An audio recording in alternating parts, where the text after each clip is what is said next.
اور اے کفر کرنے والو، یہ کتاب بھی ہم ہی نے اتاری ہے برکت والی، تو اس کی پیروی کرو اور اللہ سے ڈرو تاکہ تم پر مہربانی کی جائے۔ اور اس لیے اتاری ہے کہ تم یوں نہ کہو کہ ہم سے پہلے 2 ہی گروہوں پر کتابیں اتری ہیں اور ہم ان کے پڑھنے سے بے خبر تھے، یا یہ نہ کہو کہ اگر ہم پر بھی کتاب نازل ہوتی تو ہم ان لوگوں کی نسبت کہیں سیدھے رستے پر ہوتے۔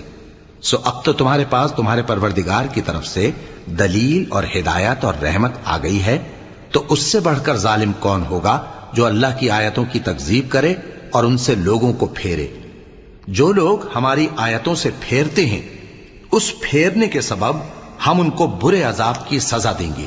یہ اس کے سوا اور کس بات کے منتظر ہیں کہ ان کے پاس فرشتے آئیں یا خود تمہارا پروردگار آئے یا تمہارے پروردگار کی کوئی خاص نشانی آ جائے؟